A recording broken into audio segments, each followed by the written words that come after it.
A U.S. Navy strike in the Caribbean that resulted in the deaths of 11 people is now under intense scrutiny, after a series of shocking revelations have raised serious questions about the legality and justification of the operation.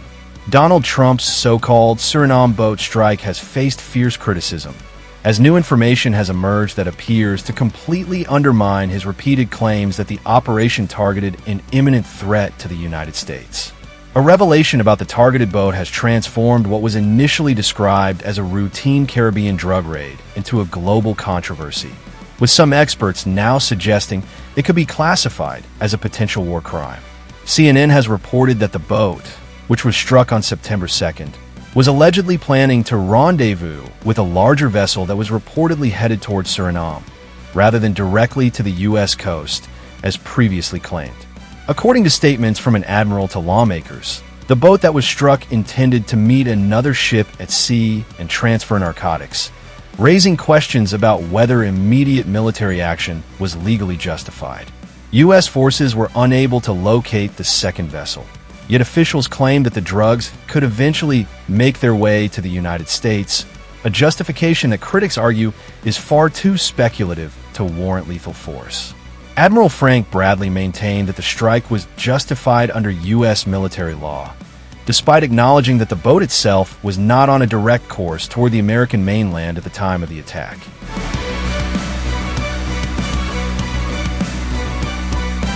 The Washington Post reported that Pentagon official Pete Hegseth had allegedly issued an order to kill everybody on board the vessel, a directive that has fueled mounting legal and ethical outrage. In an alarming disclosure, a U.S. official revealed that 4 separate missiles were fired to target the boat, underscoring the scale and intensity of the strike that led to multiple casualties. Intelligence reportedly indicated that the boat had turned back after spotting U.S. aircraft in the area, which raises further questions about whether it posed an immediate threat when the first strike occurred. The U.S. military struck the vessel 4 times in total, with the first strike splitting the boat in half and causing significant casualties almost immediately. After the initial strike, 2 survivors were seen clinging desperately to the wreckage of the boat, raising urgent concerns about their safety and the application of international maritime law. Follow-up missile strikes then targeted these survivors, ultimately killing both individuals and sending the already capsized vessel to the bottom of the Caribbean Sea. Sources told CNN that video footage captured the survivors waving at the aircraft overhead, though it remained unclear whether they were signaling surrender, seeking help, or attempting to communicate in some other way.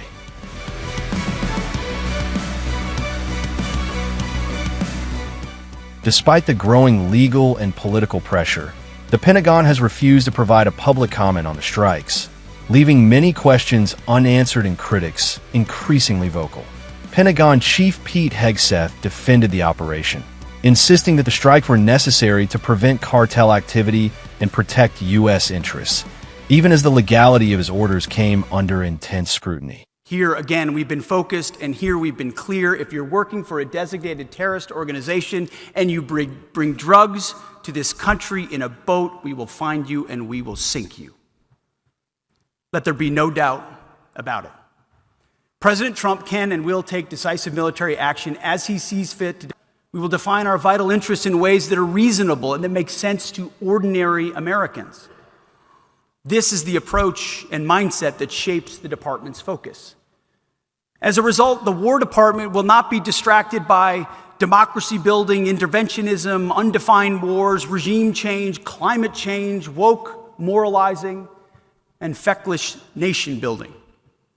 We will instead put our nation's practical, concrete interests first. Hegseth's involvement in the second strike, which killed the 2 survivors, has become the focus of ongoing congressional investigations and intense media attention. Experts have noted that targeting individuals who are shipwrecked and in need of assistance could constitute a war crime under the Pentagon's own Law of War Manual, which governs the conduct of U.S. forces in conflict situations. The manual explicitly states that people in distress at sea must be protected and are expected to refrain from hostile acts, providing a legal framework for maritime humanitarian protections. Critics argue that the two individuals clinging to the capsized wreckage clearly fell under this protection, meaning their deaths could potentially violate established international law standards. Marco Rubio initially suggested that the boat was probably headed toward Trinidad or another nearby destination, rather than the U.S., casting doubt on claims that the strike was necessary to prevent an imminent threat. Donald Trump, however, insisted that the strike targeted terrorists who were transporting illegal narcotics directly to the United States, maintaining his narrative despite emerging evidence to the contrary. Mr.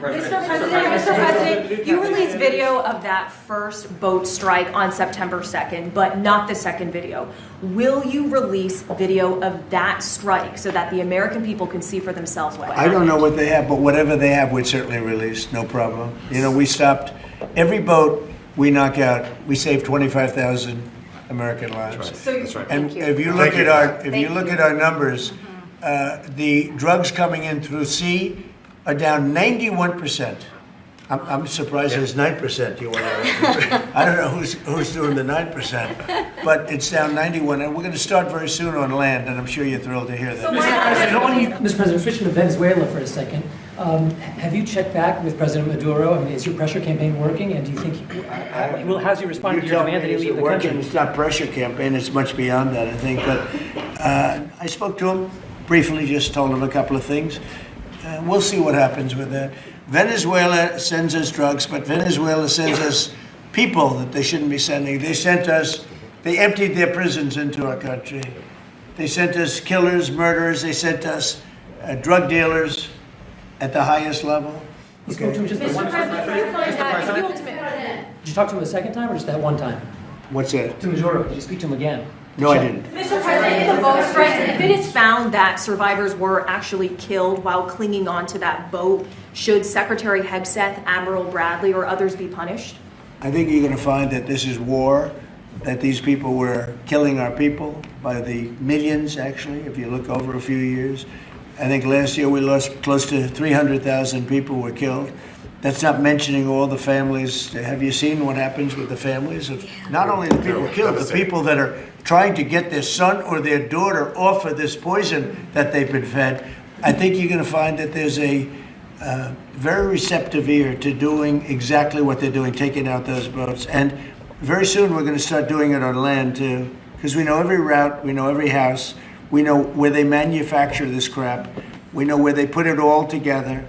And I think you're going to see it very soon on land also. Yeah, so to be clear, you support the decision to kill survivors after the initial No, I strike? support the decision to knock out the boats. And whoever is piloting those boats, most of them are gone. But whoever are piloting those boats, they're guilty of trying to kill people in our country. Experts in drug trafficking and U.S. security pointed out that most narcotics bound for the U.S. actually travel through the Pacific route, rather than through the Caribbean-Suriname corridor, raising further questions about the intelligence used to justify the attack. The September 2nd incident has now become the most controversial episode in Trump's Caribbean drug strike campaign, sparking international criticism, congressional inquiries, and renewed debate about the use of lethal force in maritime operations.